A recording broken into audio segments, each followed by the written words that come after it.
सच्चिदानन्दरूपाय रामाय गुरवे नमः। धन्य धान्य सद्गुरु सुखदा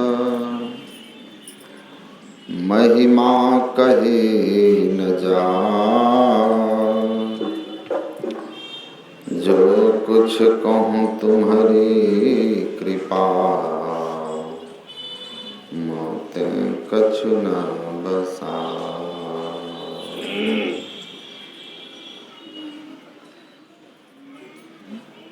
वंदनीय साधु समाज, उपस्थित सत्संग प्रेमी महानुभावों, धर्मानुरागिनी माताओं एवं धर्मशिला बहन,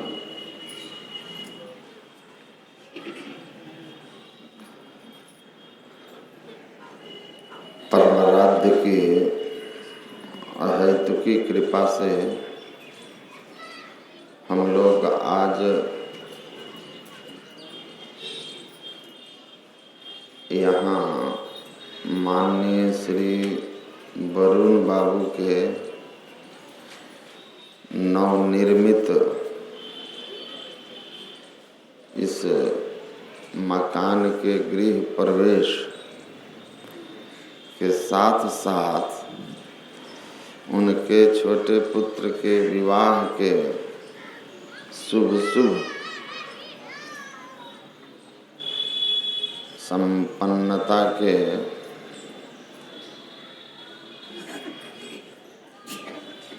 शुभाशीष शुभकामना स्वरूप यह आयोजित सत्संग में सम्मिलित हुए हैं।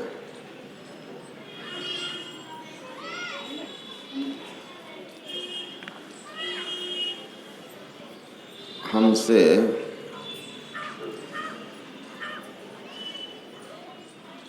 वरुण बाबू पूछे कि गृह प्रवेश का शुभ मुहूर्त नहीं मिल रहा है। हम बोले महर्षि दयानंद सरस्वती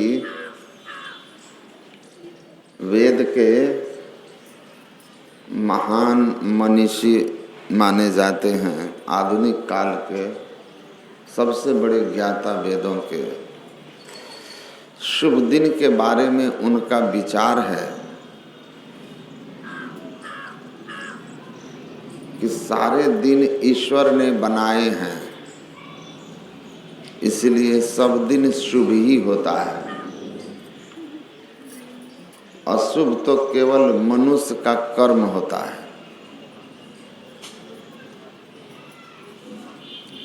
आप जिस दिन महर्षि दयानंद के शब्द में बोल रहा हूं, जिस दिन आपसे किसी का हित हो जाता हो वो आपका शुभ दिन है। जिस दिन आप भगवत भक्ति में अपना समय लगाते हो वह समय आपका शुभ समय है।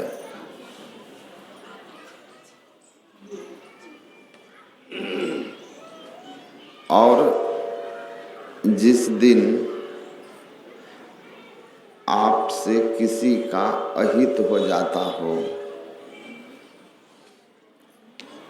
आपसे कोई अपकर्म हो जाता हो, वही अशुभ दिन है। और जिस समय आपका मन भगवत भक्ति से अलग है, भगवान से अलग है, वही अशुभ समय है।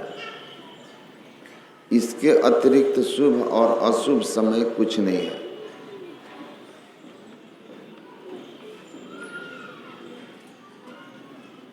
आज दिन बहुत शुभ ही हो पंचांग में, और आप किसी को लूट लीजिए, आप किसी के पेट में चाकू मार दीजिए, आप किसी का धन हरण कर लीजिए, तो वो दिन शुभ है कि अशुभ है? वो अशुभ दिन है।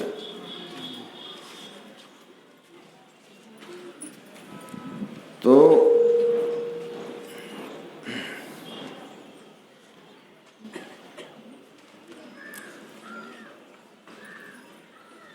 श्री सद्गुरु महाराज की जय।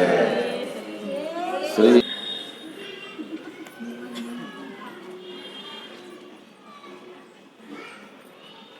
तो शुभ और अशुभ ईश्वर के बनाए हुए दिन में फेर नहीं है। फिर हम करते हैं, हम दिन शुभ बनाते हैं, हम दिन अशुभ बनाते हैं। हम समय को शुभ बनाते हैं, हम समय को अशुभ बनाते हैं। जिस समय आप सत्कर्म का बीज बोते हैं वो क्षण शुभ होता है, क्योंकि वो शुभ परिणाम लेकर आने वाला है। और जिस क्षण आप अशुभ कर्म का बीज बोते हैं वह आपके लिए अशुभ दिन है, क्योंकि आगे अशुभ दिन का फल आपको भोगना है, अशुभ दिन देखना है आपको। तो महर्षि दयानंद ने साफ साफ शब्दों में कहा कि ये शुभ और अशुभ दिन का कोई मतलब नहीं होता है। शुभ अशुभ हम अपने कर्म से बनाते हैं।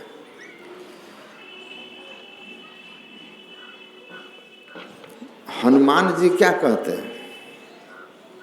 कह हनुमंत विपत्ति प्रभु सोई, जब तब सुमिरन भजन न होई। विपत्ति का क्षण वही है जब हम भगवान का सुमिरन नहीं करते हैं,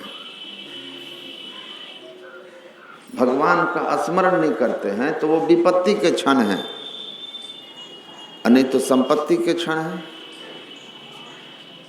कहा ना, नाम जपत मंगल दिशि दसहु। ये दिशा पूरब दिशा की यात्रा शनिवार को नहीं करनी चाहिए, पश्चिम दिशा की यात्रा रविवार को नहीं करनी चाहिए। लोग कहते हैं ये सब दिशाशूल हैं। और गोस्वामी जी कहते हैं नाम जपत मंगल दिशि दसहु। भगवान का नाम लेकर के चलिए तो दसों दिशाएं आपके लिए शुभ ही शुभ हैं, मंगल ही मंगल है, मंगल ही मंगल है। संत शिशु सूर्य गुरु महाराज के जन्मभूमि का जिन्होंने निर्माण किया, महर्षि में ही जन्मभूमि आश्रम, संत शिशु सूर्य एक बार गुरु महाराज से कहे कि हुजूर, लोग हमारे इधर कहीं जाते हैं ना तो शुभ दिन निकालते हैं, वो पतरा से पंचांग से शुभ दिन देख करके यात्रा निकालते हैं कि इस दिन चलना चाहिए। अब मैं तो पढ़ा लिखा ही नहीं हूँ और बराबर मुझे यात्रा करनी पड़ती है मंदिर निर्माण के चक्कर में, कभी दिल्ली, कभी पंजाब, कभी हरियाणा जा रहा हूँ, कलकत्ता। तो हमारे पास तो दिशा शूल देखने का, शुभ मुहूर्त शुभ दिन देखने का कोई उपाय ही नहीं है। कितना पूछते चलें कि किस दिन जाएं, किस दिन जाएं।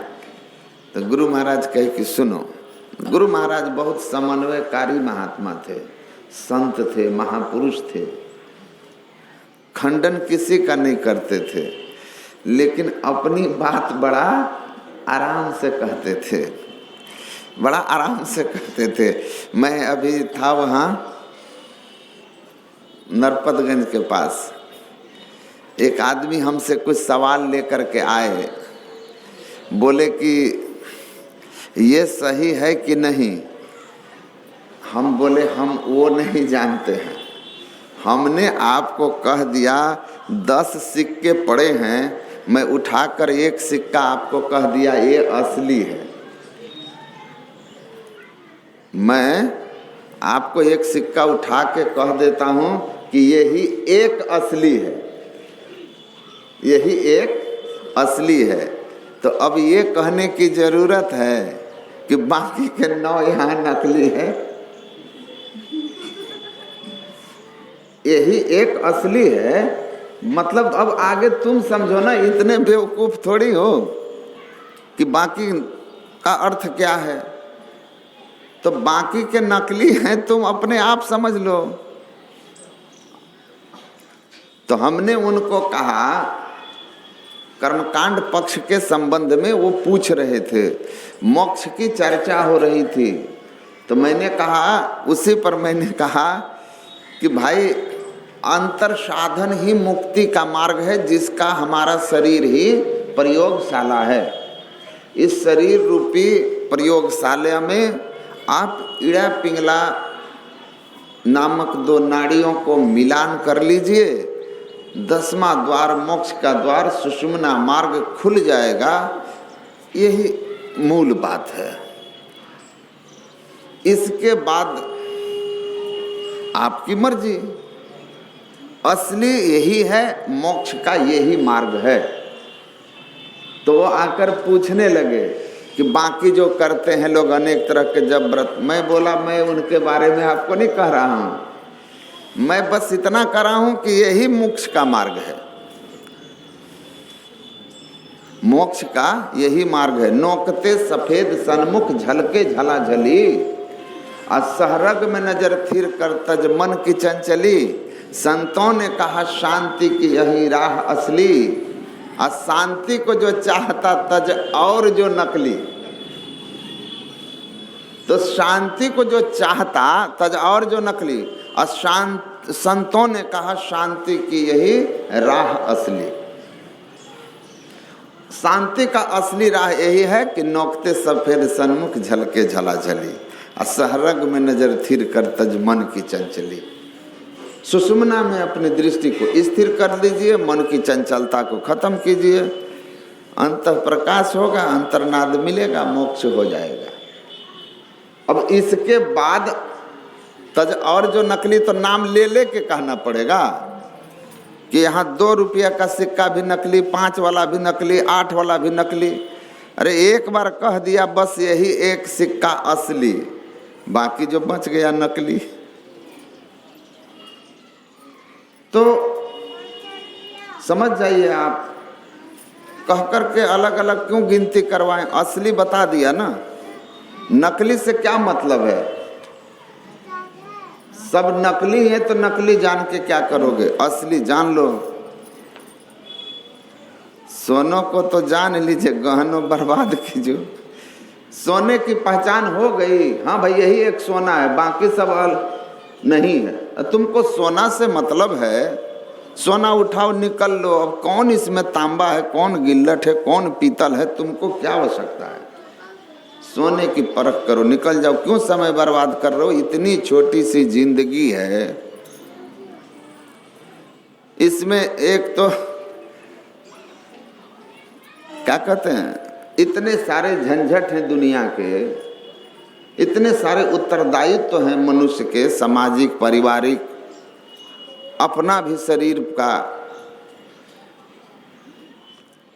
उसमें जो मूल बात है उसको पकड़ लीजिए और अपने जीवन पथ पर आगे बढ़ जाइए।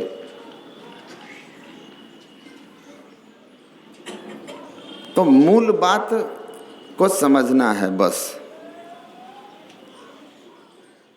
तो गुरु महाराज बड़े समन्वयकारी थे, मूल बात कह देते थे, असली बात यही है, बाकी जानते रहो। गुरु महाराज ने उनको कहा अच्छा सुनो, पढ़े लिखे नहीं हो, दिशाशूल का ज्ञान नहीं है, कौन सी दिशा में कब जाना चाहिए, पतरा नहीं देख सकते हो, तो एक काम करना है। क्या? जब भी तुमको यात्रा पर चलना हो तो यात्रा पर निकलने के पहले श्री सद्गुरु महाराज की जय करके चल देना। श्री सद्गुरु महाराज की जय करके चल देना, तुम्हारा सारा दिशाशूल समाप्त हो जाएगा, कोई दिशाशूल नहीं होगा। अब गोस्वामी जी यही कह रहे हैं कि नाम जपत मंगल दिशि दसहु, नाम जपते जाओ, दसों दिशा मंगल होगा। कहे ना, प्रभु गुप्त हैं, गुरु प्रकट हैं एक ही दयाल, हरदम जपो कभी ना हटो, तुझे छेड़ेगा ना काल। तो जो हरदम जपो कभी ना हटो तुझे छेड़ेगा ना काल, तो ये किसी एक दिन के लिए है, हर समय के लिए है। तो आप सत्कर्म के साथ, शुभ कर्म के साथ, मंगल कार्य के साथ जिस दिन गृह प्रवेश कर जाइएगा वही दिन शुभ दिन हो जाएगा। उसके लिए आप बिल्कुल निश्चिंत रहिए, बिल्कुल निश्चिंत रहिए।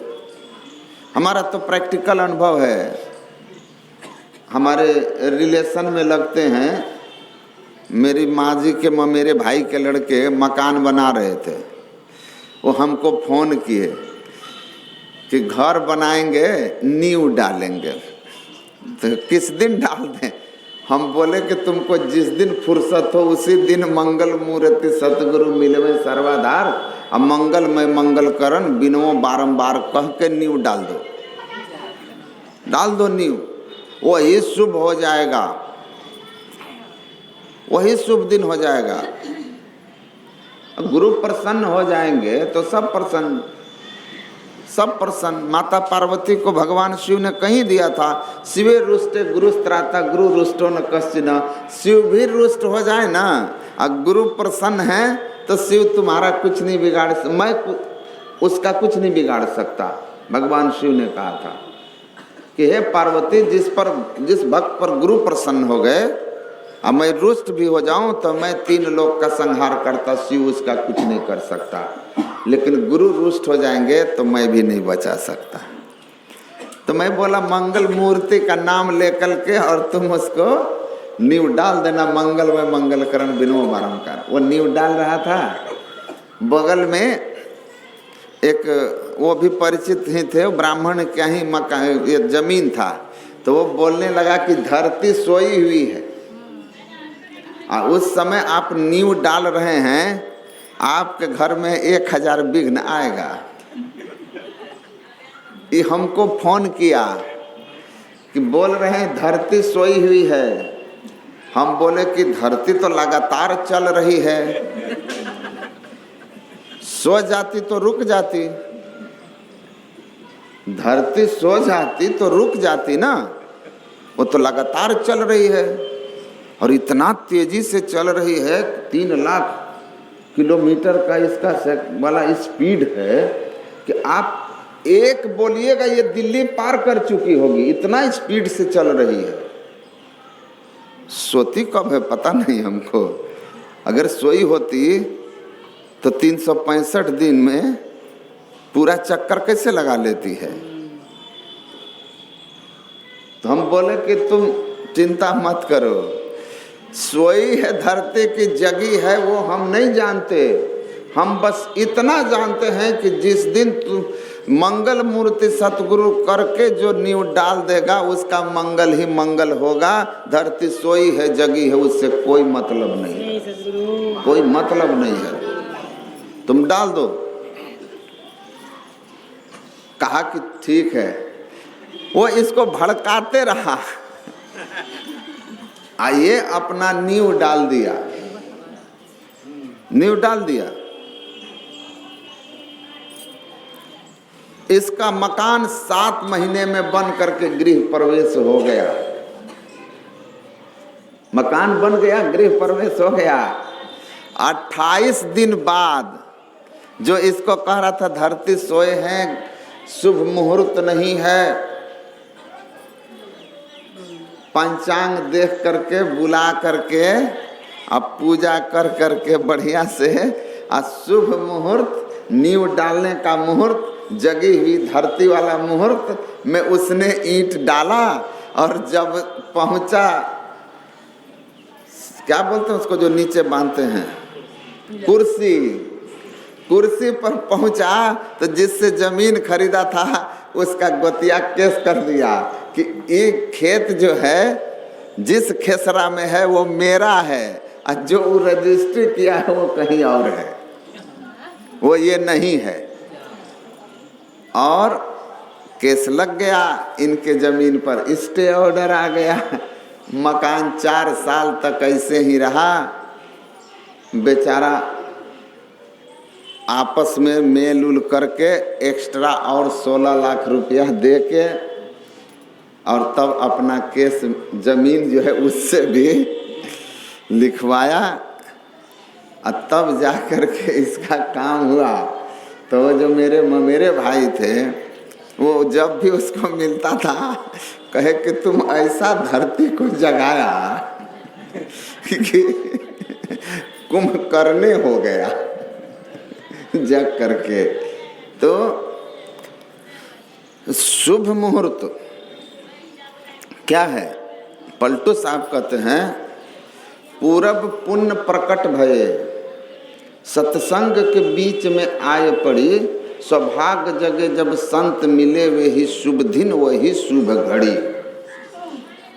शुभ दिन वही और शुभ घड़ी वही जब संत महापुरुषों का पदार्पण और सत्संग का आयोजन होता है। क्योंकि सत्संग से बढ़कर के उत्तम कर्म कुछ नहीं है। यज्ञ का अर्थ समझते हैं क्या होता है? यज्ञ का सीधा अर्थ होता है शुभ कर्म। आपके द्वारा किया हुआ हर शुभ कर्म यज्ञ है। जो भी शुभ कर्म आप करते हैं वे सबके सब यज्ञ हैं। तो सबसे बड़ा शुभ कर्म क्या है? जो सबसे बड़ा यज्ञ होगा, सबसे बड़ा शुभ कर्म वही होगा ना जो सबसे बड़ा होगा, क्योंकि यज्ञ का अर्थ शुभ कर्म होता है। तो सबसे बड़ा यज्ञ क्या है? ये तो आप लोग सुने ही होंगे। गीता में भगवान कृष्ण ने साफ साफ शब्दों में कहा, श्रेयान द्रव्य मयाद यज्ञाज ज्ञान यज्ञ परम तपः सर्वे कर्माखिले पार्थे ज्ञाने परि समापते न ज्ञान सदृशम पवित्र में विद्यते। ज्ञान के समान पवित्र करने वाला दूसरा कुछ भी नहीं है। ज्ञान सबसे उत्तम जल है, हमारे चित्त को पवित्र करने वाला। इसीलिए कहा कि चित्त मंत्रगतम दुष्टम तीर्थ आस्नान नर न शुद्ध्यति असत सौपी जलेर धोतम सुरा भांड मिवा शुचि। ज्ञान शौचम परित्यज्य बाह्यो रमते नरः स मूढ़ कांचनम त्यक्त्वा लोष्टम गृह्णाति सुब्रत। महर्षि जवाल कहते हैं कि अंदर में मैल लगा हुआ है, विकारों की मैल हृदय में है, भीतर मैल चहल के लागी। विकारों का कीचड़ तो आपके चित्त में है, मन में है। तो ऊपर तन का धोए है, हम तीर्थों में जाके आप तन धो रहे हैं, तो तन धोने से मन तो नहीं धुलेगा। अविगत मूर्ति महल के भीतर वा का पंथ न जोए है, और जुगति बिना कोई भेद न पावे, साध संगति का गोए है, कह दरिया कुटने बेगीदी शीश पटकी का रोए है। भीतर मैल चहल के लागी। तो चित्त मंत्रगतम दुष्टम, आपके अंदर में विकार हैं, दुष्ट प्रवृत्तियां हैं वो तीर्थों में स्नान करने से नहीं धुलते हैं। शतशौपी जलेर धौतम, सैकड़ों बार आप तीर्थ के जल में ले जा करके मदिरा से भरा हुआ दारू के बोतल को आप डुबाइए, निकालिए, लेकिन उसके अंदर जो दारू की दुर्गंधी है, सील पैक बोतल को डुबाएंगे, निकालेंगे, भीतर दारू भरा हुआ है, जब भी उसको खोलेंगे तो दुर्गंधी ही आएगी, क्योंकि बाहर के बोतल को धो देने से भीतर के अंदर का दारू साफ नहीं हुआ, वो भरा हुआ है। तो उसको साफ करना चाहते हैं तो न ज्ञान में सदृशम पवित्र में विद्यते, ज्ञान के समान पवित्र करने वाला चित्त को कुछ नहीं है। इसीलिए ज्ञान शौचम परित्यज्य, जो अपने आप को ज्ञान से पवित्र करने के बदले तीर्थों में जाकर के पवित्र होना चाहता है, वह मूढ़ है, अज्ञानी है। मानो अपने हाथ से सोना को फेंक करके मिट्टी का ढेला ले लेता है अपने सुरक्षित भविष्य के लिए। जैसे मिट्टी का ढेला विपत्ति में आपका धन बनकर सहयोगी नहीं होगा, वैसे ही बाह्याचरण की पवित्रता अंतःकरण की पवित्र अंतःकरण को शुद्ध नहीं कर सकेगा। और जब इस संसार से चलिएगा ना, तो आपका तन जिसको बहुत धोए यही रह जाएगा, और जिस मन में विकार है वही संग जाएगा। हे मनवा तू सदा के संगी, वो विकारी मन जाएगा। अब मन अगर विकार ग्रस्त है तो ये आपको नरक ही ले जाएगा, ये निश्चित जान लीजिए। तो हमको अपने भीतर के मैल को धोते रहना है, इसके लिए प्रयासरत रहना है, अभ्यास करना है। तो सबसे श्रेष्ठ समय है शुभ दिन, वही शुभ घड़ी जब हम सत्कर्म करते हैं, वह शुभ दिन होता है। सबसे बड़ा यज्ञ शुभ कर्म सत्संग है, इसको ज्ञान यज्ञ कहते हैं। इससे अधिक उत्तम पवित्र करने वाला कुछ नहीं, सत्कर्म शुभ कर्म कुछ नहीं। इसलिए सत्संग करके आप अपना गृह प्रवेश कर लीजिए या बेटे का विवाह कर लीजिए, शुभ ही शुभ होगा, शुभ ही शुभ होगा। कहीं दो मत रखिए। अभी सुना रहे थे ना, गुरु महाराज यहाँ पूर्णिया जिला गए थे ना, वहाँ इसी तरह सत्संग हुआ था मंदिर के उद्घाटन में। तो एक आए थे, उन्होंने गुरु महाराज से कहा कि उद्घाटन हो गया, भंडारा हो गया, ठाकुर जी की स्थापना नहीं हुई। तो गुरु महाराज कहे कि ठाकुर जी ही आ गए तो ठाकुर जी की मूर्ति बैठा के क्या होगा? मूर्ति तो तब न बैठाए। अब गुरु महाराज जब शरीर में थे तो फोटो थोड़ी लगा के लोग प्रवचन करते थे। जब खुद ही वो बैठे हुए हैं तो फोटो थोड़ी लगेगा। वो नहीं है शरीर में तो उनका फोटो है, फिजिकली नहीं है, भौतिक रूप से नहीं है।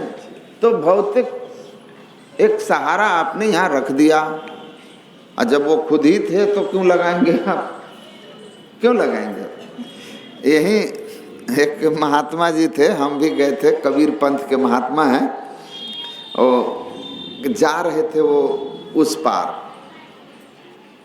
साहेबगंज, तो लास्ट वाली जहाज खुल गई थी, चली गई। तो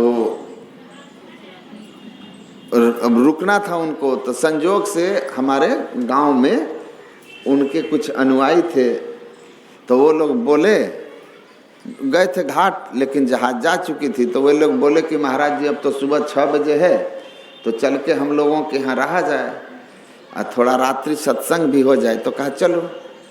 तो वो फिर वहाँ गए, तो गांव में जिन जिन लोगों को कहना था थोड़ा प्रचार कर दिया माइक से। मैं गांव में ही था, हमको भी बुलाया, हम भी आए। तो जिनके घर पर सत्संग हो रहा था ना, उनके घर में उनकी तस्वीर थी, उनके गुरु थे, वो तस्वीर भी थी।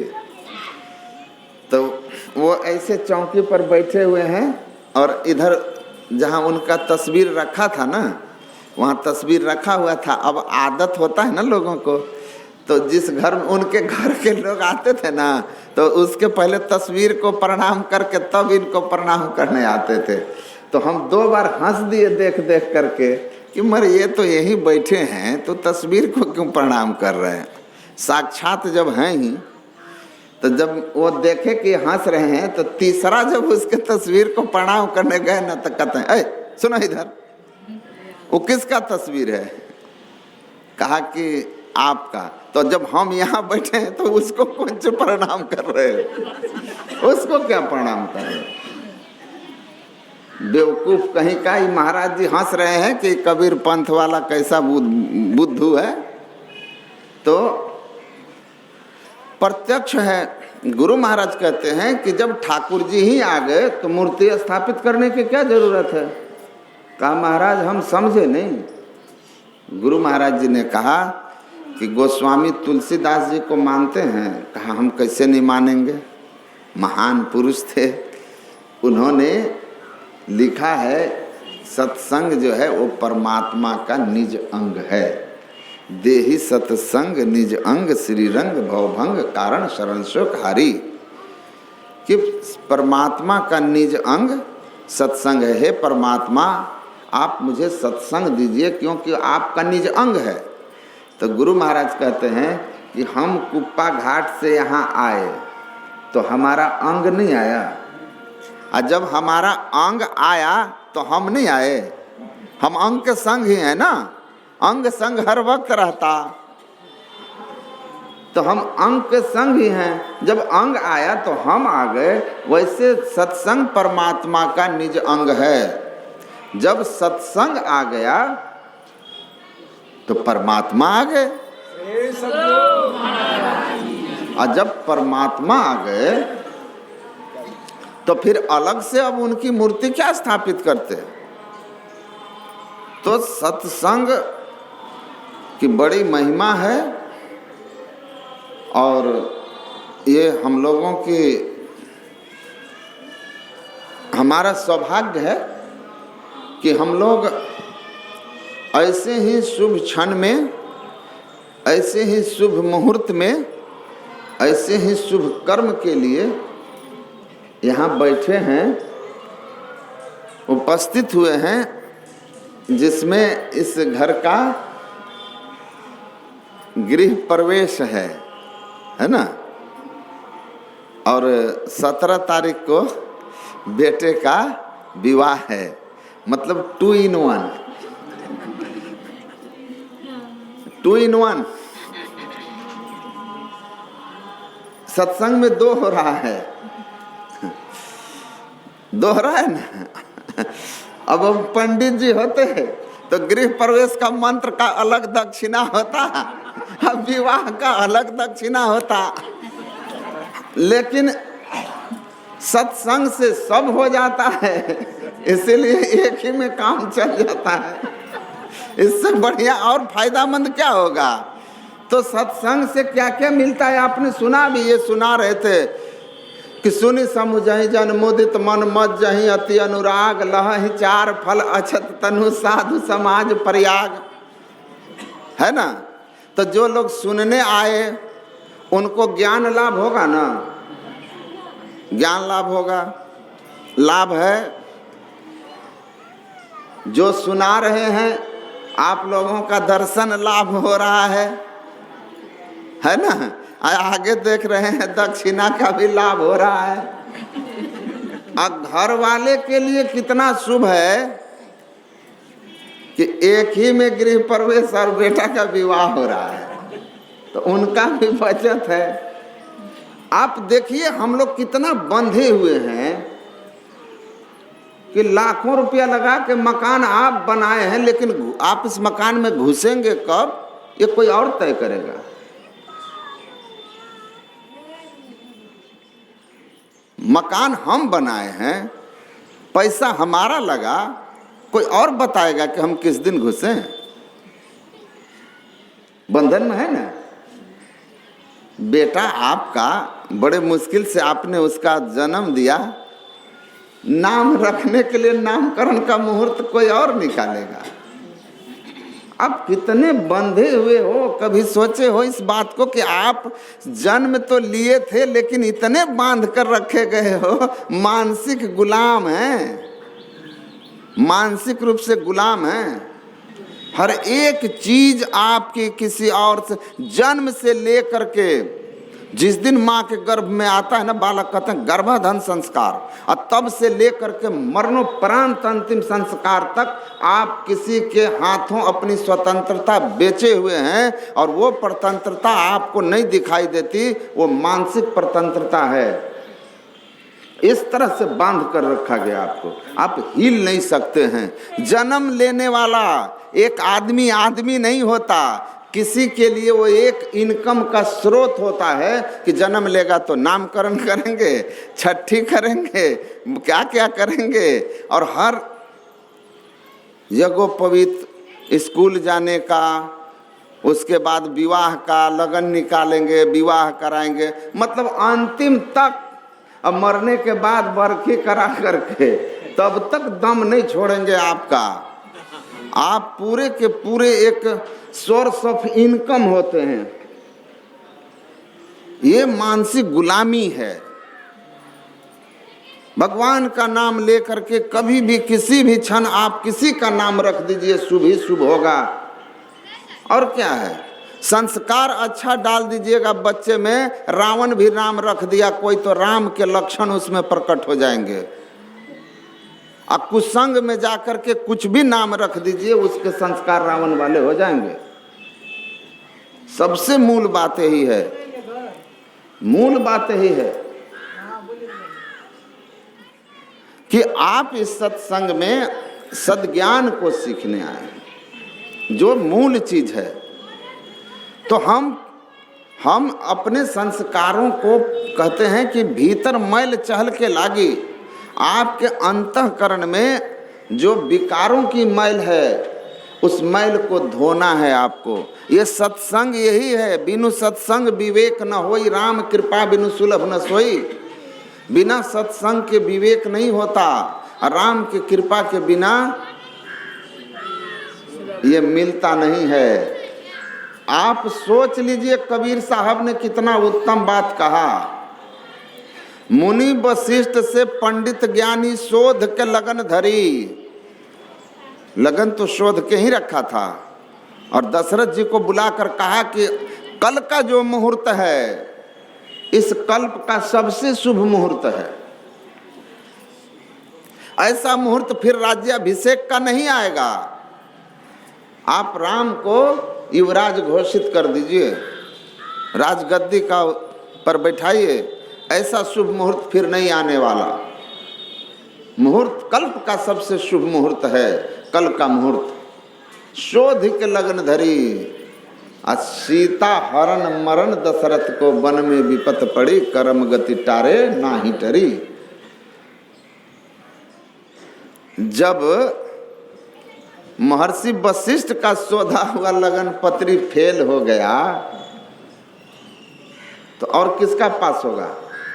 कर्म गति कौन टार देगा? इसलिए विवेक को जगा करके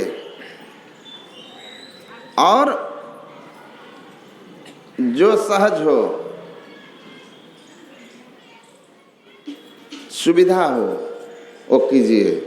महर्षि दयानंद से बड़ा कोई वेद जानने वाला नहीं हुआ। उन्होंने कहा कि शुभ दिन वही दिन जिस दिन आप पुण्य करते हैं, शुभ क्षण वही क्षण जिस समय आप भगवत स्मरण करते हैं। इसलिए शुभ दिन शुभ मुहूर्त बस इतना है कि सत्कर्म करके आप अपना कार्य प्रारंभ कर दीजिए, कोई विघ्न नहीं होगा। ईश्वर की आप पर कृपा होगी। नाम जपत मंगल दिशि दसहों, गुरु गुरु कल्प बिटप गुरु गुरु में ही जप, गुरु जाप जपन साचो तप सकल काज सारणम। गुरु महाराज कहते हैं कि गुरु का नाम लो, कल्प वृक्ष की तरह मनोरथ सिद्ध करने वाला है यह, और सारे कार्य तुम्हारे सिद्ध करने वाला है। इसीलिए श्री सद्गुरु महाराज की कोई टेंशन नहीं, सहज रहिए। तो सत्संग की हम लोग महिमा के संबंध में पाठ में सुने हैं। यह इतना श्रेष्ठ यज्ञ है, इतना श्रेष्ठ है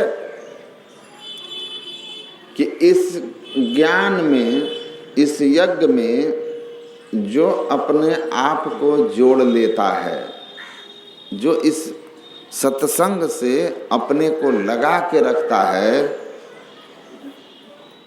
तो पहली बात आप लोग सुने हैं कि तीर्थ कोटि अनहान करे फल। करोड़ों तीर्थ स्नान करने का जो फल है वो आपको दर्शन ही ते पावत।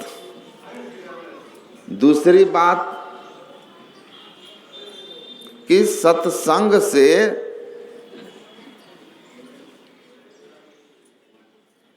हमारा भला होता है। क्या भला होता है? भला क्या होता है हमारा?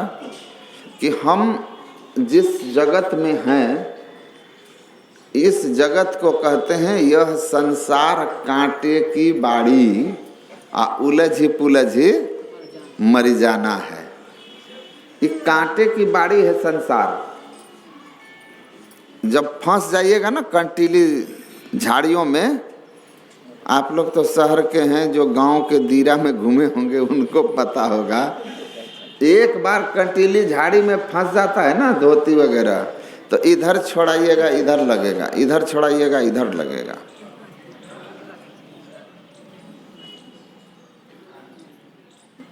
तो ये संसार कंटीली झाड़ी है, इसमें उलझ पुलझ के लोग मर जाते हैं, लेकिन वे उलझते नहीं हैं जो सत्संग करते हैं। क्यों? कि सत्संग से विवेक होता है, विवेक होता है, और विवेक जीने की कला सिखा देता है। उलझने से आप बच जाइएगा।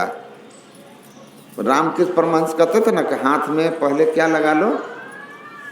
तेल, और तब काटना कटहल, तो क्या होगा? लस्सा नहीं लगेगा। आपको एक बड़ा इंटरेस्टिंग कहानी सुनाएंगे। हम जब पढ़ते थे ना, हॉस्टल में रहते थे, तो संयोग से एक मेरे एक रिलेशन के ही थे, वो इतना सा एक कटहल दिए थे हमको। और उस समय हम लोगों का मेस बंद हो गया था, तो हम लोग मेस बंद हो जाता था तो लड़के गांव घर चले जाते थे। कुछ रह जाते थे जिनका एग्ज़ाम वगैरह होता था, तो हम लोग 10-12 रह गए थे। तो हमारे एक साथी भी थे, हम बनाकर एक साथ खाते थे। तो दोनों की ड्यूटी थी, जब बनाने का हो तो सुबह हम बनाएंगे, शाम में आप बनाइएगा। सहज हम लोगों का भोजन होता था।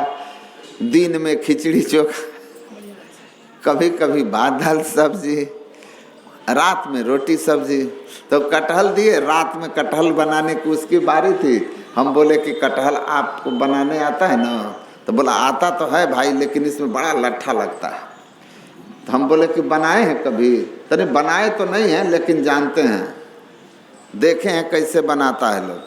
तो हम बोले कि तो एक काम कीजिएगा, हाथ में तेल लगा के कटहल काटिएगा ना तो लस्सा नहीं लगेगा। कहा कि ठीक है। हम बोल दिए। अब बोल करके हम अपना घूमने टहलने चल गए। ये सोचा कि कटहल काट उठ के रख देंगे और तब पढ़ के उठेंगे, फटाफट बना लेंगे। कटहल काट उठ के रख दिया। और उसके बाद कटहल जब हम रूम में आए, पढ़ लिए, तभी उठ के गया सब्जी बनाने। सब्जी बनाया, अब परोस के 2 थाली में लाया। पहले हम ही मुंह में लिए, एकदम किरासनमय। तो हम बोले कि अरे इसमें तो किरासन तेल महक रहा है, राम राम राम। तो कहता है का कि तू ही न कहले रह कि तेल लगा के कटिहा, तू ही न कहले रह कि तेल लगा के कटिहा लस्सा ना लगी। तो हम बोले अरे महाराज इतना दिमाग नहीं है कि तेल सब्जी में सरसों का न लगा के काटना था, आप किरासन काहे लगा लिए। उस समय लालटेन होता था, लाइट चला गया तो लैंप जलाते थे, वो उसी से कर लिया। तो कहता है कि इतना फरिया के नहीं ना आप बोले थे कि सरसों का तेल। तो हम बोले हम भी नहीं ना जानते थे कि इतना भारी बुड़बक के साथ में हम रहते हैं। अब न जाने, अब न पूरा फरिया के समझाएंगे। तो अब तो तेल लगा करके काटते हैं ना, तो लस्सा आपके हाथ में नहीं सटता है। वैसे सत्संग में ज्ञान हो जाता है। ज्ञान से बढ़कर के आप समझ लीजिए कुछ नहीं जो आपको लेप नहीं लगने देगा। विवेक जगा हुआ रहता है ना, तो आदमी इस संसार को समझता है, अच्छी तरह से समझता है। जब संसार को, किसी भी चीज को ठीक से समझ लेंगे ना आप, किसी के व्यवहार को आप अच्छी तरह से समझ लिए हैं, परख लिए हैं, जान लिए हैं, तो उस आदमी से आप धोखा नहीं खा सकते हैं। धोखा आदमी कहाँ खाता है? जिसको आप समझ नहीं सकते हैं, भरोसा है तो धोखा होगा। नहीं परख पाते हैं तो आप फंस जाते हैं। तो सत्संग में आपका ज्ञान जो है, विवेक जो है, इतना समाज संसार को समझने लगता है कि संसार कैसा है। और संसार कैसा है तो संत लोग कहते हैं कि जनी लिपटो रे प्यारे जग परदेसवा, आ सुख कछुई हवा नाही। यह संसार सुख का स्थान नहीं है। अब भगवान कृष्ण कहते हैं दुखा लयम अशाश्वतम। यह संसार कैसा है? दुखा लयम, दुख जोड़ आलयम, पुस्तकालयम, कहते ना पुस्तकालय, पुस्तक जोड़ आलय, हिमालय, हिम जोड़ आलय। तो हिमालय हिम जोड़ आलय, पुस्तकालय पुस्तक जोड़ आलय है। तो दुख आलय, दुख जोड़ आलय, दुख का घर। किनका बच्चा रो रहा है भाई? शांत कीजिए। वही मोबाइल बच्चे न है। पहले तो कोई कोई गोद में बच्चा लेकर आते थे, आजकल तो सबके पास बच्चा है, हम लोगों के पास भी है। भूल जाए अगर थोड़ा सा तो मंच पर ही बजने लगता है, मंच पर ही बजने लगता है। मैं सही कर रहा हूँ। मोर मंडी में एक बाबा अपने संत मत के हैं, प्रवचन कर रहे थे। कहे कि मोबाइल सब अपना अपना साइलेंट कर लीजिएगा, कभी आएंगे तो उनसे पूछ लीजिएगा। मैं उस वहाँ मंच पर उपस्थित था। बोले सब आदमी मोबाइल साइलेंट कर लीजिए, किसी का मोबाइल बजना नहीं चाहिए। अब बाबा जो है ना, मोबाइल जो था वो चेला को दिए किसी को बात करने के लिए। तू सोचे चेला ना लेके गया है, और चेला पीछे से आके मोबाइल उनका बगल में रख के चला गया, और सब मोबाइल साइलेंट कर लिया था। अब बाबे का मोबाइल 10 मिनट के बाद बजने लगा। तब वो ऐसे ऐसे देखते हैं, ऐसे देखे तब ऐसे दाबे और ऐसे पीछे फेंके। तो अब बाद में वो कहते हैं कि हमको पता नहीं था कि मेरा मोबाइल मेरे बगल में रख दिया है। तो ये तो बच्चा ही है, ये कभी भी किसी के पास भी रो देगा, इसका कोई समय नहीं होता। तो मैं कह रहा था कि देखिए, उलझने से बचेंगे जब आप किसी को परखते हैं। हम इस संसार को समझ लें।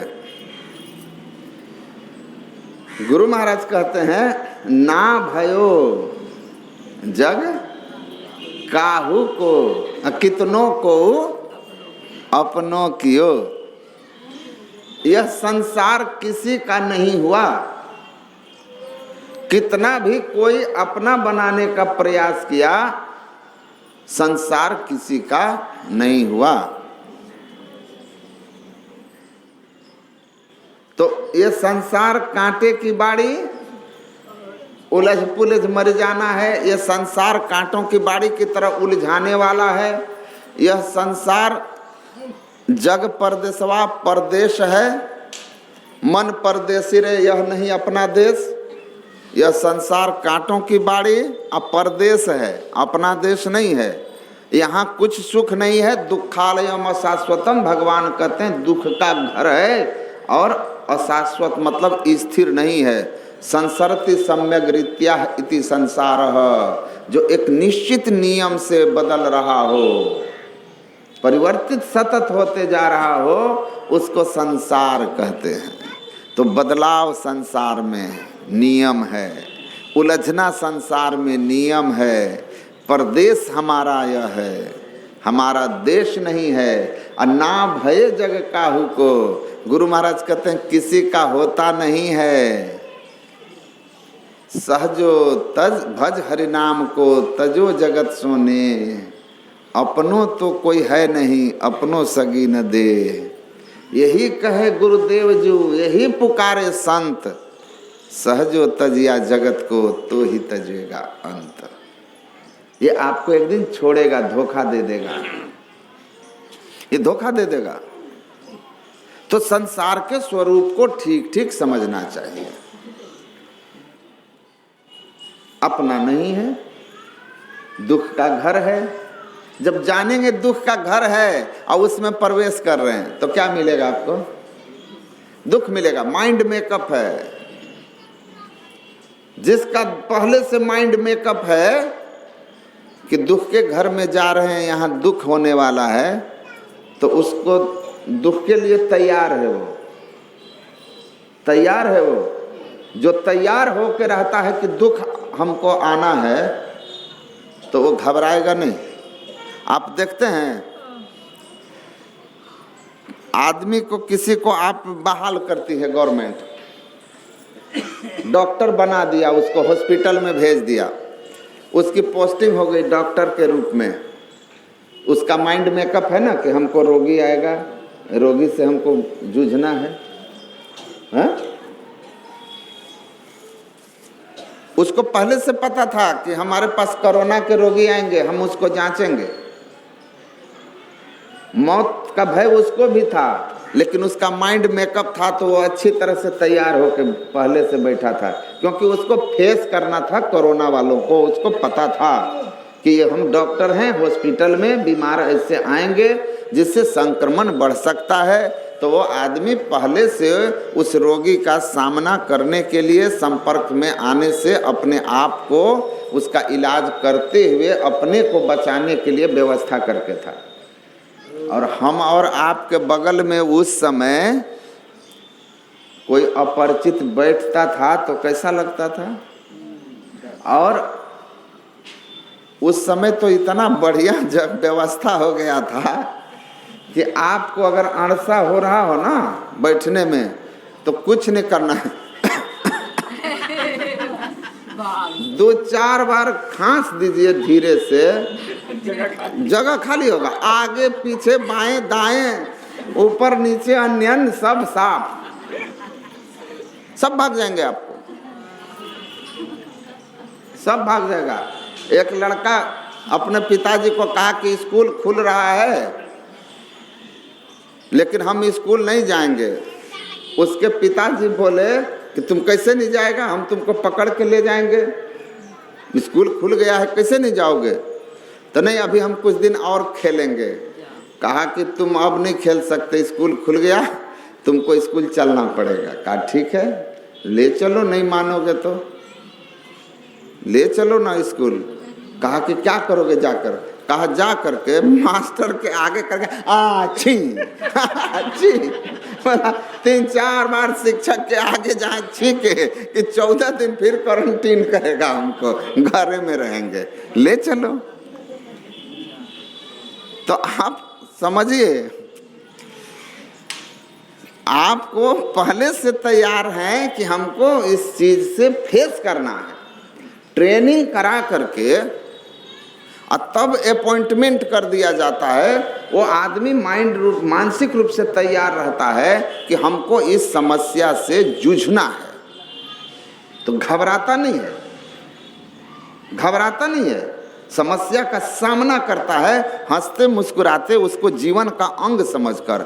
वैसे सत्संग में आकर के संसार का ठीक ठीक स्वरूप का समझ हो जाता है, तो वो आदमी संसार से घबराता नहीं है, संसार में आने वाले विपत्तियों का सामना करता है, क्योंकि जानता है कि दुख के घर में गए हैं तो दुख पर दुख ही आएगा। हमारी यहाँ पर पोस्टिंग ही इसीलिए हुई है कि दुखालय में चल के दुख का सामना करना। तो संघर्ष करता है वो, लेकिन घबराता नहीं है, लड़ता है। और जो ट्रेंड नहीं है वो घबरा गया। कभी कभी इतने घबरा जाते हैं लोग कि हार्ट अटैक हो गया, मर गया। कोई कभी कभी इतना घबरा जाता है कि आत्महत्या कर लिया, डर से घबरा गया। संघर्ष करने की क्षमता नहीं थी, संसार के स्वरूप को ठीक से समझा नहीं था, अचानक ऐसी कोई समस्या सामने आई, टूट गया। और जो ठीक ठीक संसार को जानता है टूटेगा नहीं, खड़ा हो जाएगा, डट के मुकाबला करेगा, मुस्कुराते हुए चला जाएगा। इसीलिए इमर्सन अमेरिका में थे, उन्होंने बहुत सुंदर लिखा कि a laughing face does not mean absence of sorrows. हंसता हुआ चेहरा अगर कोई अपने जीवन में मिले, आपको अपने जीवन पथ पर कभी कोई ऐसा हंसता मुस्कुराता हुआ चेहरा मिले, तो does not mean absence of सोरो। इसका मतलब मत समझना कि इसके जीवन में कोई दुख तकलीफ नहीं है, इसके साथ इसके लिए ये संसार कांटों की बाड़ी नहीं है, इसको उलझाने पुलझाने वाला झाड़ियां उसके चारों तरफ नहीं है। Life is not a bed of roses, हम लोग पढ़ते थे बचपन में। जीवन जो है फूलों की सेज नहीं है, बल्कि कांटों का क्राउन ऑफ थॉर्न्स, कांटों का ताज है। कांटों का ताज सिर पर रखेंगे तो चुभते रहेगा ना। ये फूल की पंखुड़ियों का सेज नहीं, कांटों का ताज है ये जिंदगी। इस जिंदगी को जीना है तो कांटों के ताज को सहेजना सीखो, उसके साथ सामंजस्य बैठाना सीखो। तो सबके जीवन में है, ये संसार ही ऐसा है, संसार ही ऐसा है। क्या कह रहे थे वहाँ सत्संग में, हम गए थे भागवत कथा का समापन समारोह में। एक दिन पहले हमको बुलाया गया था प्रवचन करने के लिए, भागवत हो रही थी, बहुत भीड़। अयोध्या के महात्मा जी हैं, वो भागवत कर रहे थे, हमको उन प्रवचन करने के लिए दिया।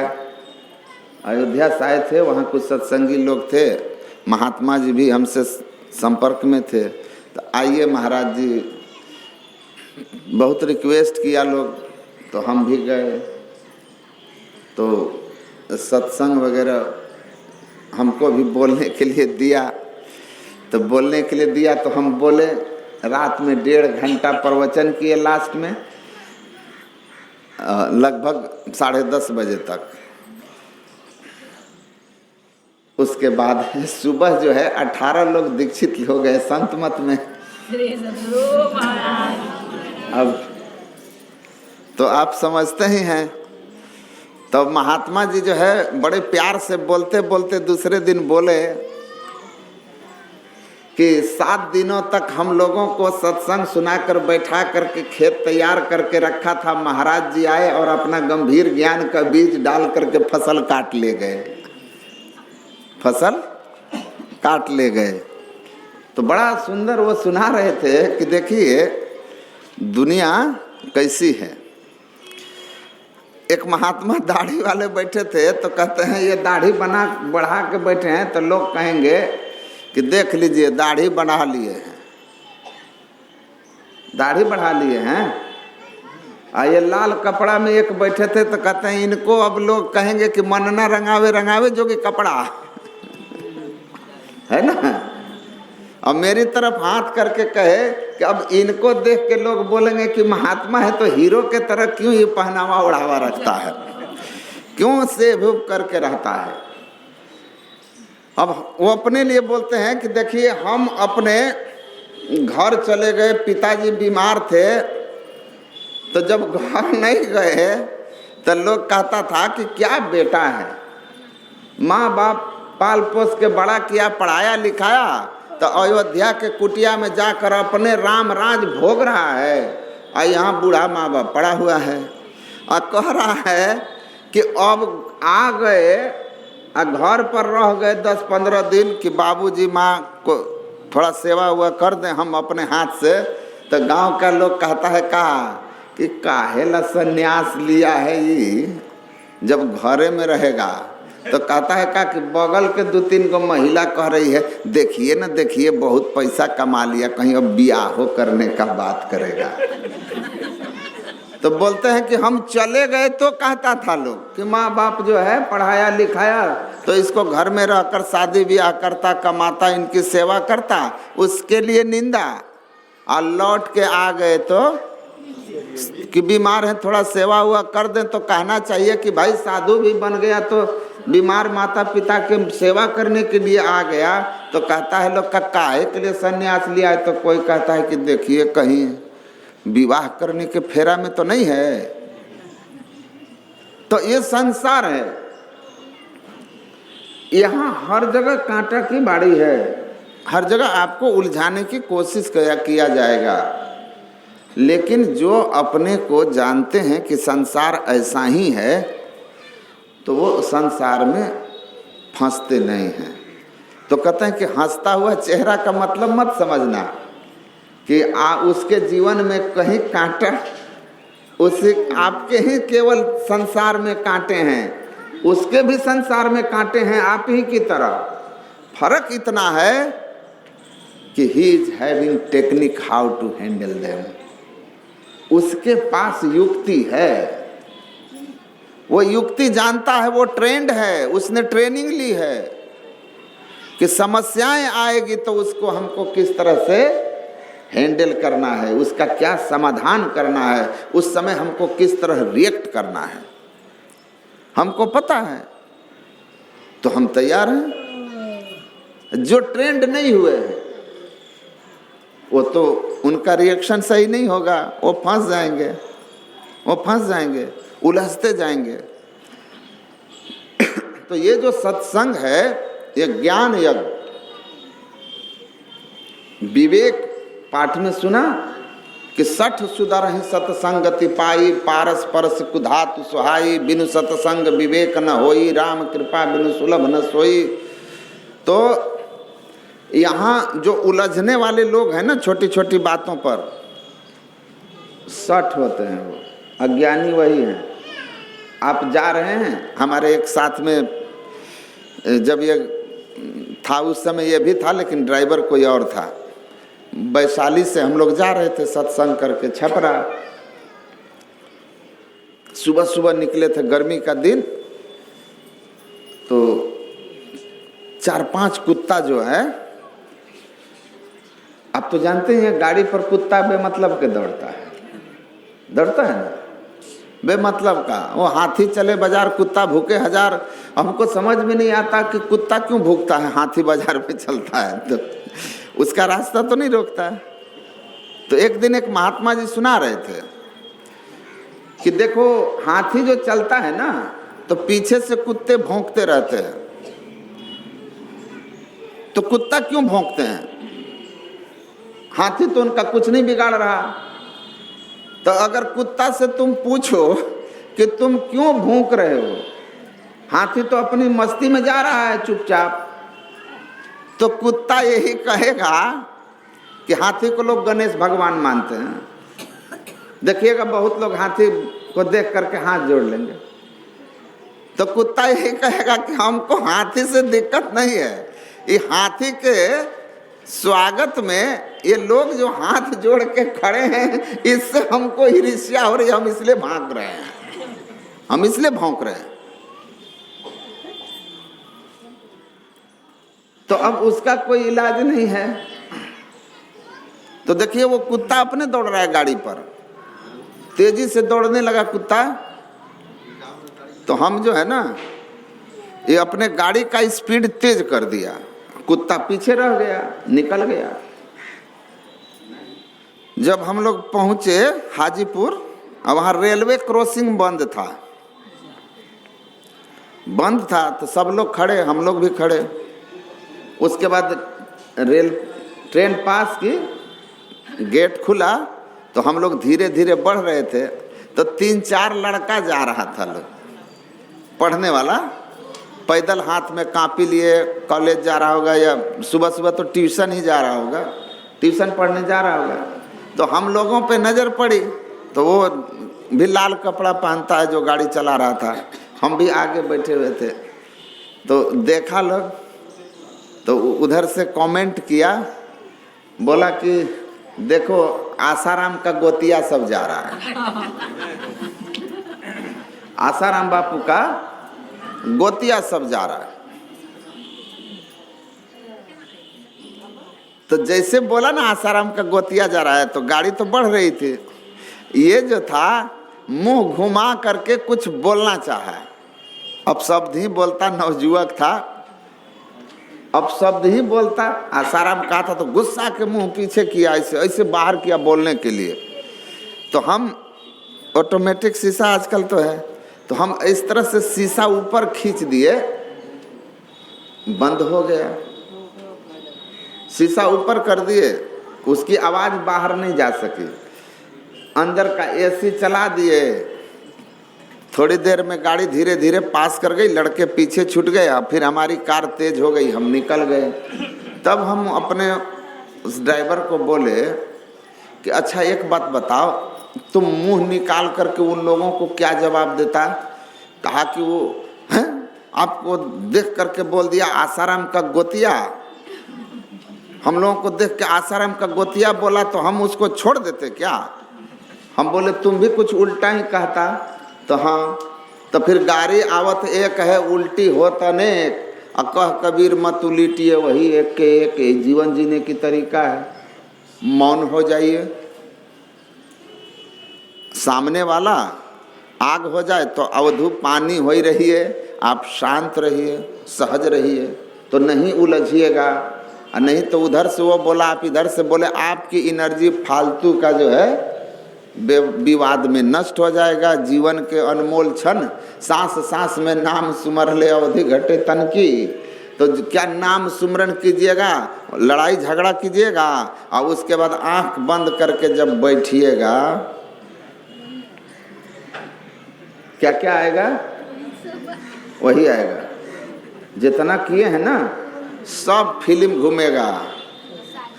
तो कितना अच्छा है कि एक का एक ही गाली रह जाए, कि हमको एक गाली दिया तो हम दूसरा दें, फिर वो तीसरे को दे, फिर चौथा गाली दे, नहीं होगा ना। सहज हो जाइए,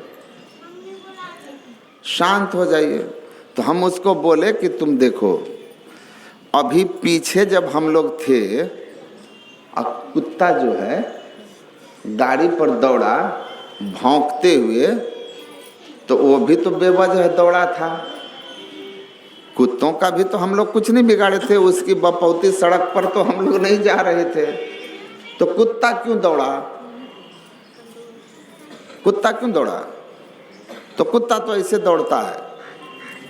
तो कुत्ता जब भौंक रहा था तो तुम तो मुंह निकाल के नहीं भौंका कि कुत्ता भौं भौं कर रहा, तुम भी भौं भौं करो कि कुत्ता क्यों भौं भौं कर रहा है? तो बोला कुत्ता भौंकेगा तो हम भी भौंकेंगे।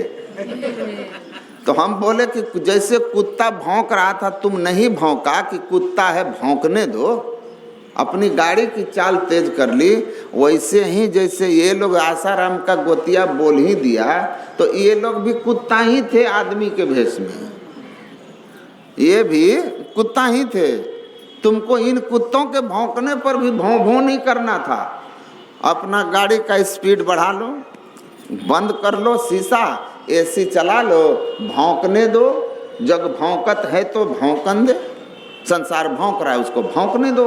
तुम क्या करो, अपना शीशा बंद कर लो। मतलब क्या है शीशा बंद करना? इंद्रिय झरोखों को बंद कर लीजिए, अपने ख्याल को उधर से हटा लीजिए, कान को उधर से हटा लीजिए, अब भीतर ऐसी चला लीजिए। गुरु मंत्र जियो दया करके, तो सांस में सांस उचारिए जी। अब गुरु मंत्र जप करना शुरू कर दीजिए, उसको बोलने दीजिए, 1-2 बार बोल के शांत हो जाएगा।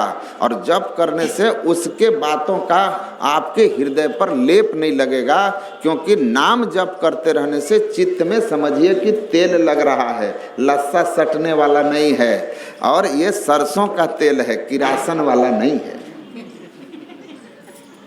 तो आप अपने को इस तरह से संसार से बचा सकते हैं। तो आपको संसार में जीने की कला सीखने का सत्संग से बढ़कर कोई स्थान नहीं है। यह सबसे बड़ा विवेक का स्थान है। लड़ने झगड़ने वाला 60 व्यक्ति छोटी छोटी बातों पर पारस्परिक धातु सुहाई, यहाँ पर एकदम सोना हो जाता है और इस संसार में मुस्कुराने लगता है। सब ठीक है, सब ठीक है, ऑल इज वेल। आजकल के लड़के बोलते हैं ऑल इज वेल, सब ठीक है। जो हुआ, जो हो रहा है, जो होगा, सब ठीक है, हमको सब स्वीकार है। ऊपर वाला गुरु नानक देव कहते हैं, हुक्मी हुकुम चलावे रा, नानक बिग से बेपरवाह। मतलब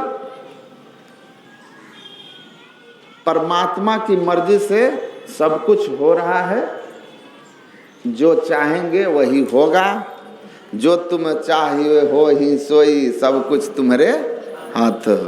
जो आप चाहेंगे वही होगा, सब आपके हाथ में है। इसलिए हमको आप पर भरोसा है, उनके हाथों में भरोसा, विश्वास की डोर उधर छोड़ दीजिए, अपना सही कर्म करते रहिए। जो भी जीवन में आएगा उसके लिए आप तैयार रहिए, संसार को समझ के।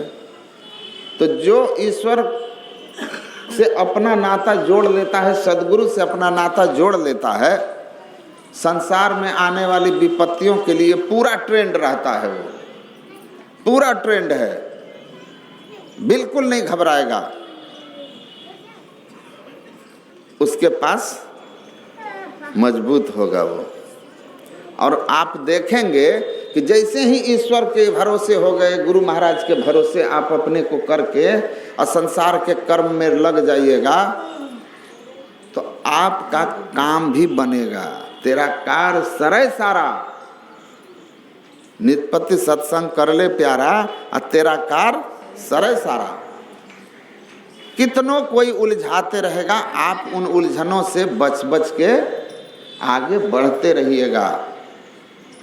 तो सत्संग से ज्ञान हो जाता है। हमारे अंदर में बहुत तरह के ऐसी चीज़ें हैं, अंधविश्वास सबसे बड़ी बात, वो खत्म हो जाता है।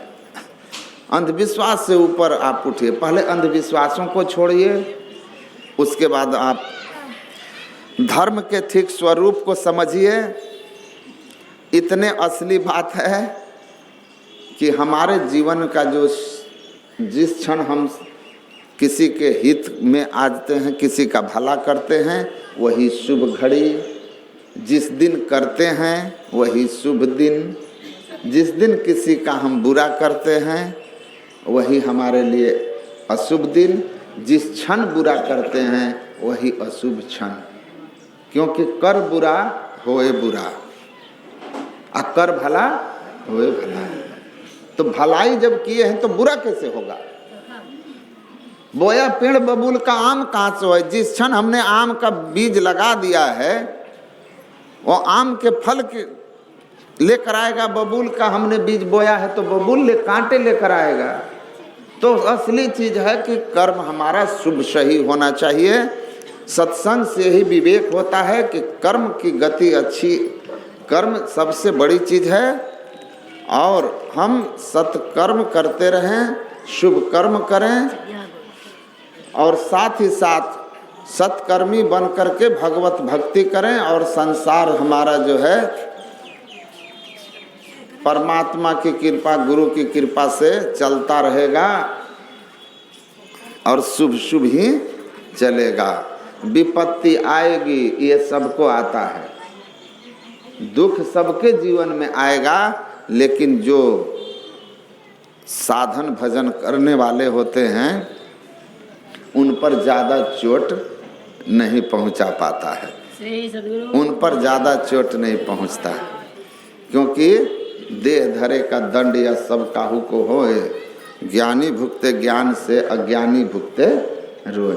देह धारण करने में जो भी शरीर में आए हैं सुख दुख सबके जीवन में आएगा, लेकिन जो विवेकी होते हैं, ज्ञानी होते हैं, वो जानते हैं कि ये संसार का स्वरूप है कि यहाँ जो आएगा उसको दुख विपत्ति स्वागत करने के लिए खड़ा होगा।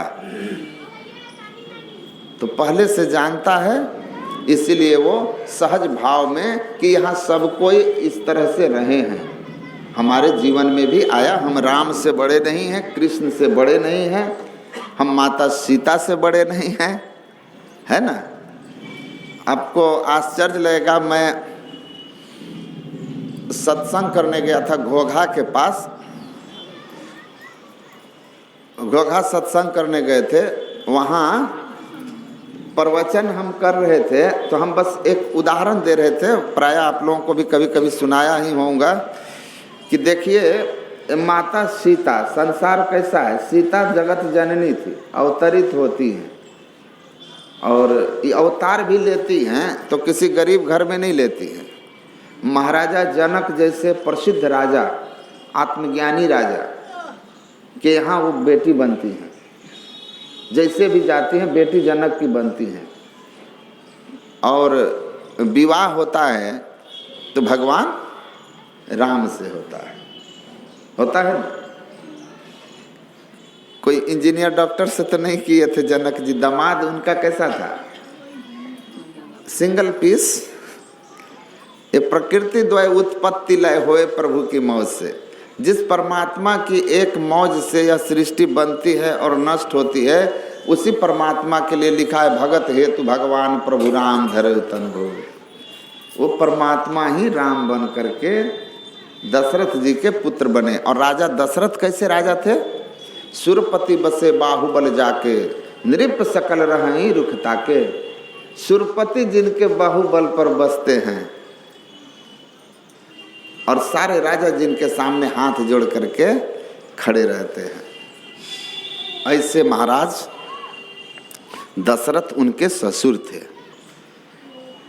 पिता जनक विदित प्रभाऊ और ससुर सुरेश सखा रघुराऊ, इंद्र के मित्र थे।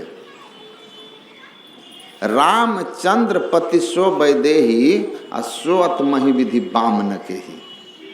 गोस्वामी जी साफ साफ लिख रहे हैं कि ऐसी सीता हैं, जनक जननी हैं, अवतरित होती हैं, महाराज जनक की बेटी, राजा दशरथ जैसे महान सम्राट की बहू, और संसार के हित के लिए अवतरित होने वाले भगवान के धर्म पत्नी हैं। लेकिन देखिए कि ये संसार कैसा है कि उनको भी नहीं छोड़ता है, उनको भी सुला देता है। कहाँ, जंगल में भेज देता है। जमीन पर सोना पड़ रहा है। अब पुनः जब आती हैं जंगल के 14 वर्ष के कष्ट और रावण के 1 साल के विपत्ति भोग कर, तो फिर उनके ऊपर झूठी सच्ची आरोप लगा दिया जाता है और फिर बन चली जाती हैं। कहते हैं इससे सीख लो कि संसार में किसी को सुख नहीं हुआ, लेकिन माता सीता ने कभी राम की शिकायत नहीं की, न कभी अपने पिता के घर जाकर के कंप्लेन की कि राम ने हमको निकाल दिया, न पिता के घर गई। कभी सुने कि सीता माता ने राम के प्रति कोई नाराजगी व्यक्त की है, या अपने ससुराल के लिए कोई अपने मायके वालों को फोन करके कहा हो कि माँ सुनई ना के कई बड़ी खतरनाक है, कहा, क्योंकि उसको पता था, माता सीता को पता था ज्ञानी भुक्त ज्ञान से कि संसार का यही स्वरूप है। जनि लिपटोरे प्यारे जग पर दसवा सुख कछु हमाना है। जो जान जाते हैं कि संसार ऐसे ही विपत्तियों का घर है, तो विपत्तियों का सामना करने के लिए पहले से मजबूत होकर तैयार रहते हैं, फिर वो मुस्कुराते हुए संसार में बढ़ जाते हैं आगे। फिर कौन बेटा, कौन बाप, कौन भाई, कौन परिवार, कौन हमारे साथ है, कौन हमारे विरुद्ध है, उन तमाम बातों से ऊपर उठा हुआ व्यक्ति अपने आप में मजबूत होकर के स्थिर रहता है। इसीलिए किसी के भरोसे मत रहो। भरोसा किसका? सकल सिमटे तुम्हारो पद लागे, मैं ही के यही अर्ज हाल हो। एक भरोसो तोर सतगुरु एक भरोसो तोर। ये भरोसा आपका कभी नहीं टूट सकता है, ये भरोसा कभी नहीं टूटेगा, जन्म जन्मांतर में नहीं। पितु सो माता 100 गुना सुत को राखे प्यार, ये सही बात है। पिता से 100 गुना अधिक प्यार माता का होता है, लेकिन पिता का प्यार भी कम नहीं होता है। हम देखे हैं अपने लोग 500 रुपया का चप्पल नहीं पहनते, कमाने वाले 1-1 लाख रुपया। बेटा कहेगा पापा 3000 वाला जूता लेंगे, मैनेज करके उसको जूता पहनाता है। अब बेटा 3000 का जूता पहन लेता है तो बाप को लगता है हम ही पहन लिए। सही बात है कि नहीं? जो बाप होंगे अनुभव करते होंगे। बेटा बेटी के लिए महंगा महंगा चीज बेटी को दे करके बाप प्रसन्न होता है कि बेटी नहीं, माँ प्रसन्न होती है, बेटी नहीं हम पहने। मतलब बाल बच्चों के सुख में वो अपना सुख देखता है, अपना सुख दुख उसका होता ही नहीं है। माता पिता के संतान होने के बाद अपना सुख दुख का अर्थ ही खत्म हो जाता। पुत्र मेरा कैसे बढ़े, पिता का सर्वस्व मेहनत परिश्रम उसी के पीछे होता है। सारा स्वप्न बच्चे के भविष्य में उसका छिप जाता है। सुखद भविष्य की सारी कल्पनाएं पिता अपने पुत्र में देखने लगता है, पुत्री में देखने लगता है। आप विचारिए कि पिता का प्रेम कितना बड़ा होता है। उससे माता हम 3 से माता से हरि 100 गुना, 3 से 100 गुरुदेव। प्यार करें और गुण हरें, चरणदास सुखदेव। माँ से 100 गुना अधिक परमात्मा का प्रेम है, परमात्मा से 100 गुना अधिक सदगुरु का प्रेम है। इसीलिए कहते हैं शिष्य एक बार संत सदगुरु के आप शरण में पड़ जाइएगा, वो आपको कभी नहीं छोड़ेंगे। मैं एक दिन संस्मरण सुन रहा था कि कहीं सत्संग प्रचार में जा रहे थे, तो बाबा जो है आचार्य श्री को तो तैरने आता है, हाँ गुरु महाराज को भी तैरने आता था, लेकिन संत सेवी बाबा को नहीं आता था। तो गुरु महाराज जो है ना पानी टप रहे थे इधर, कहीं पहले तो छोटे छोटे घाट होते थे ना, तो कहीं इतना पानी कहीं इतना पानी, धारा चल रहा है। तो ये लोग पार कर रहे थे ना, तो सुना रहे थे कि संत सेवी बाबा जो है ना गुरु महाराज के साथ जा रहे थे आगे आगे। तो गुरु महाराज कहे कि ठीक है आप आगे चलिए, लेकिन अपना हाथ हमको पकड़ने दीजिए। तो पहले संत सेवी बाबा गुरु महाराज का हाथ पकड़े थे, तो गुरु महाराज कहे कि आप छोड़िए हमको पकड़ने दीजिए। तो गुरु महाराज खुद पकड़ लिए। तो मन में होता है ना भाव, मन में भाव हुआ कि भाई रख दो बेटा, उधर रख दो। हाँ, मन में भाव नहीं होता है कि गुरु महाराज तो वृद्ध हैं। गुरु महाराज हल्के हाथ से पकड़े, देखिए जाओ हो गया, ठीक है जाओ जाओ। तो क्यों पकड़ लिए गुरु महाराज उनका हाथ? देख लीजिए, आप देखे हैं ना, बिलाई जो है बंदर का बच्चा अपनी माँ को पकड़ता है, पेड़ पर उछल कूद करते हैं तो पकड़ता है ना, तो कभी कभी बंदर का बच्चा गिर भी जाता है क्योंकि वो अपनी माँ को पकड़ के रखा है। लेकिन बिल्ली अपने बच्चे को खुद पकड़ती है मुंह से, उसका बच्चा कभी नहीं गिरता है। क्योंकि उसकी माँ पकड़ी है। तो हम लोग एक बार सदगुरु के शरण में जाते हैं ना, तो हम लोगों का बाह वो पकड़ लेते हैं। श्री सद्गुरु। और जब वो बाह पकड़ लिए ना, तो आपको भवसागर की धारा में डूबने नहीं देंगे। श्री सद्गुरु।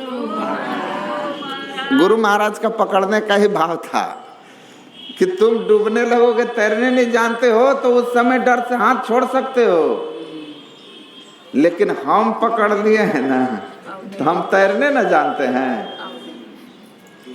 हम नहीं ना छोड़ देंगे, हम नहीं डूबने देंगे। तो इस संसार में संत सदगुरु के चरण में लग जाइए और उनके बताए हुए युक्ति से, चरण में लगना मतलब शिक्षा दीक्षा लो और बताए हुए ज्ञान उपदेश के अनुकूल साधन भजन करिए, बैठिए, ब्रह्म मुहूर्त में जगिए, जग करके ध्यान कीजिए, दोपहर में या जब स्नान करते हैं तब ध्यान कीजिए, और सायंकाल में कीजिए, रात में थोड़ा कीजिए, सोते समय, और हरदम जपते रहिए। आराम से बैठिए, मंत्र जप कीजिए, मानस रूप का ध्यान कीजिए, और फिर दृष्टि योग का अभ्यास कीजिए, बिंदु ध्यान जिसको बोलते हैं, तीनों कीजिए, नियम से कीजिए, चलते फिरते लेकिन जपते रहना है। जप करिए हरदम, मौन बैठे हैं तो जप करिए। चिंता करने से आप कुछ नहीं कर पाओगे, लेकिन जिस बात की आपको चिंता बार बार हो रही है, उस बात को अपने मन से हटा कर मंत्र का जप कीजिए, मंत्र का चिंतन कीजिए, और हमसे लिखा कर साइन करा लीजिए। आपका चिंतन, मंत्र चिंतन आपकी चिंता को निगल जाएगा, खा जाएगा। ये शक्ति है मंत्र में, शक्ति है मंत्र में। गुरु मंत्र का जप करते रहो, जो चिंता है हटाते रहो, पता चला कि चिंता हमेशा के लिए हट गया, कारण ही मिट जाएगा जिससे तुम परेशान हो रहे थे। ये महिमा है इसकी, कारण मिट जाएगा। तो खूब जपो, ध्यान करो, बिंदु ध्यान करो, ब्रह्म मुहूर्त में जरूर जगो, और तीनों क्रिया रोज करो। कई लोग कहते हैं कि पहले खूब जप कर लेंगे तब मानस ध्यान, बिंदु ध्यान का जी नहीं। अगर आप दृष्टि योग का अभ्यास नहीं कीजिएगा तो आपके ऊपर केवल जप और मानस ध्यान का संस्कार पड़ेगा। असली जो योग है ना, यही है, दो नैना बीच सन्मुख देख, दृष्टि योग जो है ये असली योग है। इसका संस्कार आप पर नहीं पड़ेगा। इस दुनिया से जाइएगा तो इस योग का संस्कार नहीं रहेगा आपको। इसीलिए थोड़ा भी देर हो, नहीं बिरती साफ टिके 5 ही मिनट, लेकिन ये क्रिया भी करनी चाहिए। इसलिए तीनों बताया जाता है, तीनों इसलिए बताया जाता है कि तीनों करिए। तो इसको नियम से करते रहिएगा। जप ध्यान मेरी शुभकामना है सबसे। कल एक आदमी फ़ोन पर बात कर रहे थे, तो हमको फ़ोन पर कह रहे थे कि अच्छे पद पर बैठे हुए हैं बैंक में, तो वो सुना रहे थे कि बहुत दबाव आता है कि लोन कर दो, ऐसे कर दो, इनका काम कर दो, बहुत प्रेशर झेलते हैं बाबा। रंगबाज जो बॉस टाइप के भी लोग, नेता लोग सब फ़ोन करते हैं, ये मेले के हमारा आदमी है, इसका निकाल दीजिए, इसका निकाल दीजिए। लेकिन हम जो नियम से अलग है वो हम करते नहीं बाबा, हम डरते नहीं हैं। गुरु महाराज का नाम लेकर हम किसी से डरते नहीं हैं, अपने एकदम अडिग रहते हैं अपने कर्तव्य पथ पर। और गुरु महाराज के कृपा से अभी तक हम निकलते जा रहे हैं। पीछे से तभी हमको आवाज़ आई कि बहुत हो गया, बाबा को भी आराम करना होगा। 10 बज गया था रात। अरे बहुत हुआ, बाबा को भी आराम करना होगा, आओ खा लो, अब आओ खा लो, रखो रखो, हो गया बहुत, रखो। तो कहता है क्या कि अच्छा बाबा रखते हैं। हम बोले हाँ हाँ रखिए। तो हम हंसते हुए बोले कि हम 2 बार बोले कि अच्छा ठीक है, अच्छा ठीक है। तो आप कहते थे थोड़ा सुनिए ना बाबा, थोड़ा सुनिए ना। और अभी पीछे से आवाज़ है कि अरे बहुत हुआ, रखो। तो आप बोलते हैं कि अच्छा बाबा ठीक है, रखते हैं। क्या बात है? अभी तो कह रहे थे कि हम किसी से डरते नहीं, अभी एक ही बार में आप फोन रखने लगे। अभी आप शेर बन रहे थे कि किसी से डरते नहीं, हम तो शेर हैं। अभी तुरंत फोन रखने लगे, हमको नहीं समझ में आया पीछे से किस बॉस का ऑर्डर हो गया जो आप डर गए। तो कहता है बाबा शेर तो हम हैं ही, इसमें दो मत नहीं है, लेकिन घर जैसे आते हैं ना तो शेर पर माँ शेरों वाली सवार हो जाती है, माँ शेरों वाली सवार हो जाती है। तो हम बोले अच्छा ये बात है, तो हम हंसने लगे। हम बोले आप तो कुछ भी नहीं है। अरे दशरथ जी महाराज जिनके बाहुबल से स्वर्ग के राज सुरक्षित था और सारे धरती के राजा जिनके आगे हाथ जोड़ के खड़े रहते थे, उन्होंने जब सुना कि कैकेयी क्रोधित हो गई है तो गोस्वामी जी लिखते हैं कि देखो भाई सुरपति बसे बाहुबल जाके नृप सकल रही रुखता के असो सुनि तियर से गयो सुखाई। वो जैसे सुने कि पत्नी क्रोधित हो गई है तो खून उनके शरीर का डर से सूख गया। तो बताइए, हम बोले कि उनका खून सूख गया जो इतने बलशाली थे, तो आपका सूख गया और कहते हैं बाबा रखते हैं, तो ये कोई बड़ी बात नहीं है। हाँ, बड़ खुशी है कि आप अपने कर्तव्य पर गुरु महाराज को साक्षी मानकर उनका भरोसा रख के अपना ड्यूटी आराम से निभाते हैं। तो घर जो है ना, हम मकान बनाते हैं, लेकिन घर किससे बनता है मालूम है आपको? प्रेम से। मकान ईंट गारा छड़ गिट्टी से बनता है, और जब उसमें प्रेम का वातावरण बनता है ना तो वो घर हो जाता है, गृह हो जाता है। तो सबसे बड़ी चीज है आपस का प्रेम। तो सत्संग में गुरु महाराज कहते हैं जहाँ सत्य रहता है ना वहाँ मेल रहता है, वहाँ प्रेम रहता है। तो सत्संग हमको सत्य पर चलने की शिक्षा देता है। आपस में एक दूसरे से मेल रखो, प्रेम रखो, तो घर गृह बन जाता है। मेरी शुभकामना है कि वरुण बाबू का घर, हमको एक चीज़ से बड़ी खुशी हुई। आते मैंने पूछा, लिखा हुआ था द्वारिका धाम। हमने पूछा ये आपके पिताजी थे ना? तब बोले कि हाँ। हम बोले चलिए, बड़ी खुशी है भाभी जी से। नहीं तो लोग पतिदेव पैसा लगा के जमीन खरीदते हैं और मकान बनाते हैं और ऊपर लिखा हुआ पाइएगा कि नीलम निवास।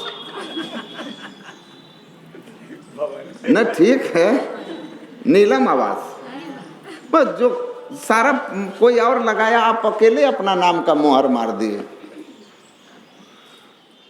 अच्छी बात है, आप लोग अपनी पत्नी के नाम से खरीदिए, आप खरीदवाइए, हमको उसमें कुछ नहीं कहना है। हमको बस ये कहना है कि हमको ये चीज़ अच्छा लगा कि अपने ससुर का नाम स्वाभाविक है।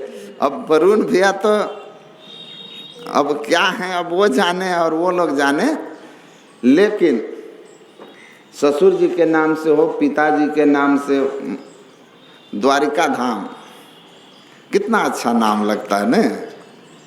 कम से कम नीलम आवाज से तो अच्छा है। तो ये भगवान का धाम, घर का नाम, पूर्वजों का आशीर्वाद ऐसे ही मिल जाता है। जब आप उनका सम्मान देंगे ना, वो वहीं से आशीर्वाद दे देते हैं, जाओ सुखी रहो। तो मैं बहुत शुभकामना करता हूँ कि ये मकान इनका शुभ गृह बने, सुख शांति का स्थान बने, बच्चों में इनका मेल प्रेम रहे, और बच्चे का जो इनकी विवाह है उनका विवाह शुभ शुभ हो और उसका वैवाहिक जीवन शुभमय हो, मंगलमय हो। आप सबके लिए भी मेरी शुभकामनाएं। बोलिए श्री सद्गुरु।